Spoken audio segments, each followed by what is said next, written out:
네, 하나님의 말씀은 갈라디아서 5장 11절로 18절 말씀이 되겠습니다. 5장 11절로 18절 말씀. 네, 우리가 지난주에는 하나님의 자녀, 아브라함의 후손으로서 우리가 천국 유업을 받기 위해서는 어떻게 해야 되느냐에 대해서 함께 말씀을 나눴습니다. 그럼 천국 유업을 얻기 위해서는 첫 번째, 한눈 팔지 말고 오직 주님께만 집중을 해라. 그래서 내가 받는 것은 사람한테 받는 것이 아니라 주님께로만 받는 것. 그렇게 생각을 해라. 그러니까 주님은 좋으신 분이고 또 생명 되시고 참되신 분이시기 때문에 나에게 가장 좋은 것만 주시죠. 그래서 주님께로만 받는 것을 생각하고 주님께 집중을 하며, 두 번째, 이제는 내가 받은 것을 사람들에게 나누어주는 자. 이거는 내가 하는 것이 아니고 믿음으로 하는 거죠. 믿음으로 주는 자가 되어라. 네, 그렇게 할 것 같으면은, 그런 삶을 살 것 같으면 천국 유업을 받을 수가 있는데, 만약에 그렇게 못했다 하더라도 그래도 끝까지 다른 마음 품지를 말아라. 낙심하지 말고, 그러다가 한눈 팔지 말고 끝까지 다른 마음 품지 않고 살면, 그럼 결국은 하나님께서 그 마음을 모시고 중심을 모시고 천국 유업을 얻게 해주신다 그랬습니다. 그러니까 주님께로만 받고, 네. 그리고 이웃에게는 주는 자. 그래서 말씀에는 주라. 그리하면 줄 것이니 눌러 흔들어 넘치도록 하여 안겨주리라 그랬습니다. 그럼 내가 줄 것 같으면 주님께서 나에게 주시되, 주님은 좋은 것, 영적인 것을 주시는 거죠. 참 좋은 것을 이렇게요.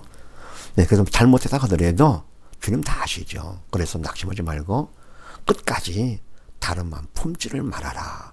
그렇게 할 것 같으면은 결국은 천국 유업을 받을 수가 있다. 이런 말씀을 함께 나눴습니다.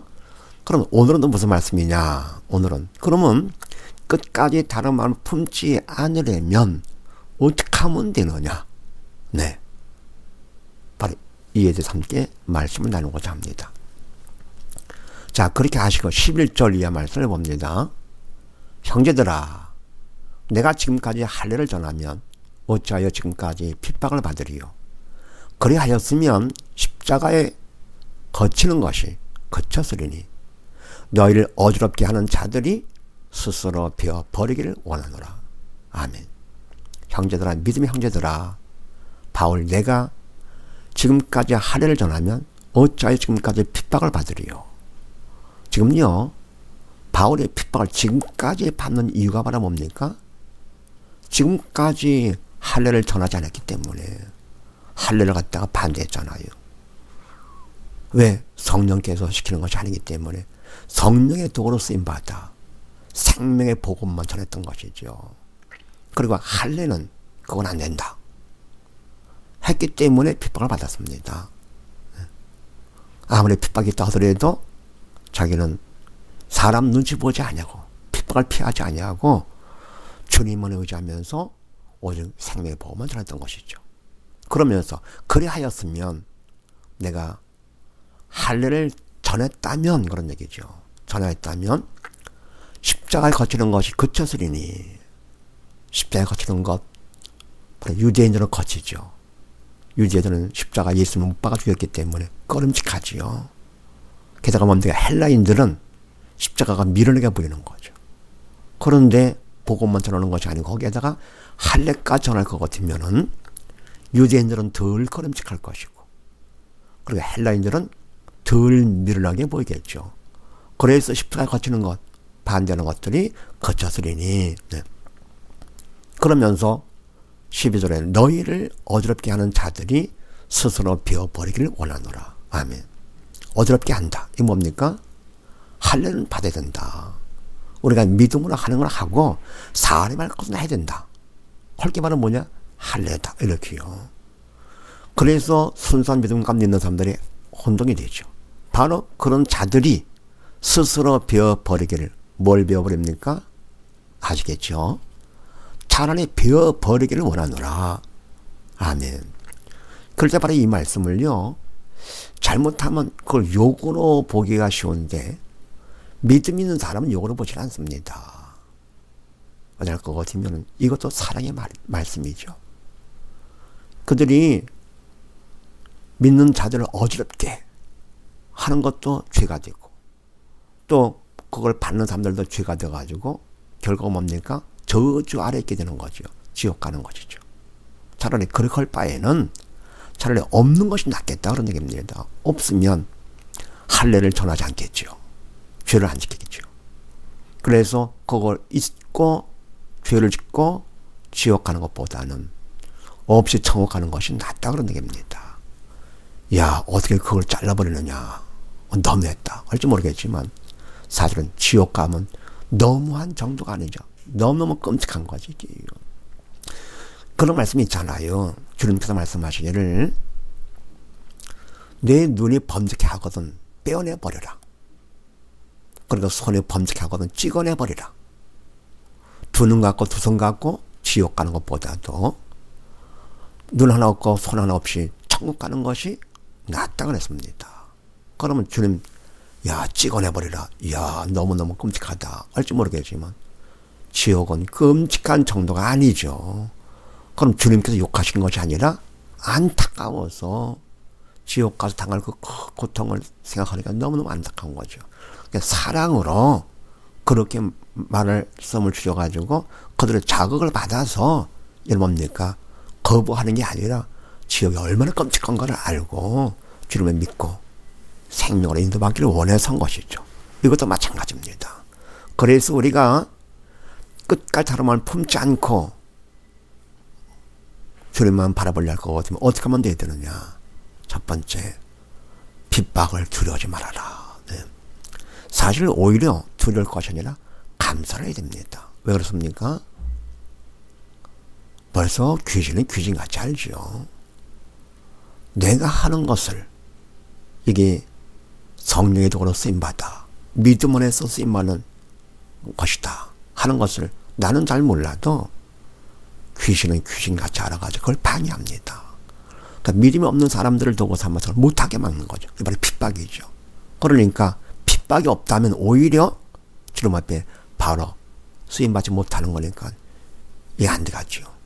핍박이 있다는 것은 그만큼 내가 주님 앞에 성령의 도구로 바로 쓰임받는 믿음이 있는 자임을 귀신도 인정을 해주니 핍박이 오히려 감사한 것 같습니다. 그러니까 핍박을 두려워 말고 오히려 감사하면서 다른 마음 품지 않도록 해라. 두 번째요. 13절 이하. 형제들아 너희가 자유를 위하여 부르심을 입었으나 그러나 그 자유로 육체의 기회를 삼지 말고 오직 사랑으로 서로 종노릇하라. 온 율법은 내 이웃 사랑하기를 내 몸같이 하라 하신 한 말씀에 이루었나니 만일 서로 물고 먹으면 피차 멸망할까 조심하라. 아멘. 믿음의 형제들아 너희가 자유를 위하여 부르심을 입었으나 누가 부르셨습니까? 주님께서 불러주셨죠. 그리고 자유를 주셨죠. 참 자유를. 죄로부터 죽음으로부터 사단의 통치로부터 벗어나 자유를 주셨습니다. 그럼 주님이 준 그 자유를 가지고 그러나 그 참 자유로 첫 번째 육체의 기회를 삼지 마라. 그리고 두 번째 오직 사랑으로 서로 종노릇을 하라. 바로 이겁니다. 주님께서 주신 그 참 자유를 가지고 내 뜻대로 육체의 기회 나를 위해서 그런 데 쓰지 말라 그런 얘기입니다. 죄로부터 죽음으로부터 사단 통치로부터 벗어나게 한 것은 바로 내가 육적인 것을 나를 위해서 쓰라고 주신 것이 아니거든요. 그럼 뭐에 쓰라고 했느냐? 오직 사랑으로 서로 종로로 섬기는 자가 되거라. 참 사랑이죠. 아가페 사랑이죠. 주님의 사랑으로 물론 내가 하는 것이 아니고 믿음 안에서 성령의 도구가 되어서 저는 서로 사랑으로 섬기는 그런 데 자유를 쓰라 그런 얘기입니다. 그러면서 왜 그러느냐? 14절 말씀.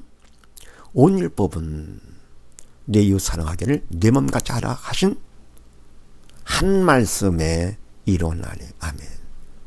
왜 서로 사랑으로 섬기는 자가 되느냐 할 것 같으면 율법은 이웃을 내 몸같이 사랑하라. 한 말씀.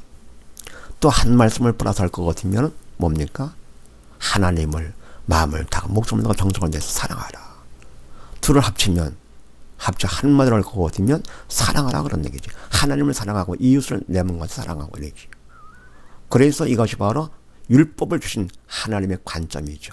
율법 위에 계신 하나님은 사랑이시고, 그리고 율법 위에서 율법을 볼 때 율법은 사랑입니다. 율법 아래에서 율법을 지키고자 행하고자 할 것 같으면 저주 아래 있는 거가 되고요. 율법 위에서 사랑. 근데 이 사랑은 인간이 할 수 없는 사랑, 아가페 사랑. 그래서 내가 믿으면 하나님께서 성령께 날 도구 삼아 그분이 사랑하도록 해주시는 거죠. 그런 말은 뭡니까? 나는 믿음으로 복된 자가 되는 거죠. 그만큼 더 믿음을 받게 되는 것이고요.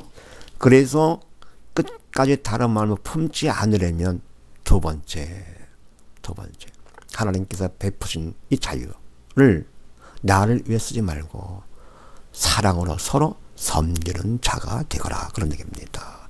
그러면서 15절 말씀에 만일 서로 물고 먹으면 피차 멸망할까 조심하라. 아멘.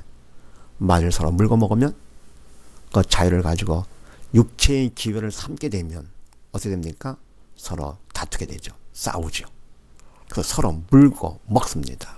그러면 다 죽는다. 그러니까 육체의 기회를 삼지 말고 사랑으로 서로 종로로 살 것 같으면 어때요? 그러면 모두 다 살게 되는 것입니다. 그 다음에 세 번째요. 16절 이하 말씀. 내가 이르노니 너희는 성령을 쫓아 행하라. 그리하면 육체의 욕심을 이루지 아니하리라. 육체의 소욕은 성령을 거스리고 성령의 소욕은 육체를 거스리나니 이 둘이 서로 대적하므로 너희의 원하는 것을 하지 못하게 하려 함이니라. 아멘. 그러면서 뭡니까? 내가 이르노니 너희는 성령을 쫓아 행하라. 아멘. 그러면 그 자유를 가지고 육체의 기회를 삼지 아니하고 사랑하는데 하려할 것 같으면은 인간이 할 수 있는 것이 아니고 성령께서 해 주셔야만 되기 때문에 어떻게 되느냐? 너희는 성령을 쫓아 행하라. 네. 내 뜻을 쫓아 행할 것 같으면 그거는 육체의 기회를 삼는 거가 되죠. 그럼 다 죽습니다. 그런데 성령을 쫓아 성령의 도움을 의지하면서 믿음 안에서 행할 것 같으면 그러면 그건 사랑으로 다 살게 된다. 성령의 도움을 의지하라 그런 얘기입니다. 그래야 하면 어떻게 되냐? 육체의 욕심, 육체의 기회를 삼지 않게 된다. 네. 그러면서 육체의 소욕은 성령을 거스리고 성령의 소욕은 육체를 거스르나니 이들은 서로 대적함으로 너희 원하는 것을 하지 못하게 하려 함이니라. 아멘. 어때요? 서로 대적하죠. 바로 육체 소욕은 내 뜻. 사실은 주체가 나보다도 믿지 않는 자의 뒤에 있는 사단이 주체가 되는 거죠. 그리고 뭡니까? 성령의 소욕은 성령께서 주체가 되시는 거죠. 그럼 어때요? 서로 대적하게 가죠. 대적함으로써 너희 원하는 것 바로 뭡니까? 육체의 기회를 삼고자 하는 그것을 네, 하지 못하게 하려 함이니라. 네. 성령께서 사단의 역사를 막아주는 거죠. 네. 성령을 주장할 것 같으면 그래서 육체의 기회를 삼아서 나 죽고 남 죽이는 네, 그런 일을 하지 않게 된다. 그러면서 18절 말씀에 너희가 만일 성령의 인도하시는 바가 되면 율법 아래 있지 아니하리라. 아멘. 만일에 성령의 인도하시는 바가 되면 바로 뭡니까? 성령의 인도 따라서 서로 사랑으로 섬기는 자가 되면 그러면 율법 아래, 죄 아래, 저주 아래, 사단 통치 아래 있지 아니하리라. 그래서 육체의 욕심을 이루지 아니하리라. 네. 그래서 세 번째 바로 뭡니까? 세 번째는 성령을 쫓아 행하게 되면 그럼 끝까지 다른 마음을 품지 않게 된다. 자, 그럼 다시 한번 정리합니다. 내가 천국 유업을 받기 위해서 끝까지 주님께 집중하면서 남을 주는 자가 돼. 그렇게 돼가지고 천국 유업을 받아야 되는데, 그러려면 내가 잘하고 잘못했다 하더라도 낙심하거나 다른 마음 품지 말아라 그랬습니다. 그러면 그렇게 하려면 어떻게 되느냐? 첫 번째, 반드시 그렇게 천국 유업을 바라면서 하나님 뜻대로 살 것 같으면 핍박이 꼭 오지요. 오히려 핍박을 두려워하지 말고 감사를 해라. 그래, 피하는 것이 아니고 뭡니까? 오히려 대적하는 거지요. 네. 도전하는 거죠. 이렇게. 두 번째, 사랑으로 종노릇 해라. 서로 사랑으로 섬기는 자. 성령의 도구로 쓰임 받아가지고 믿음 안에서 알아. 그러면 끝까지 딸만 품잡게 된다. 세 번째, 어쨌건 바로 뭐냐? 성령을 좇아해라. 성령의 도움을 의지해서 살아라. 그렇게 되면 된다. 그래서 우리도 마찬가지로 이와 같이 핍박을 두려워하지 말고 오히려 감사하며, 그리고 사랑으로 서로 섬김으로 나를 위해 살지 말고 남을 위해 사랑을 섬기면서 오직 성령의 도구로 성령을 의지하면서 삶으로써 모두 다 끝까지 천국 유업을 얻는 우리 모두 다 되시기를 주의 이름으로 축원드리겠습니다. 감사합니다.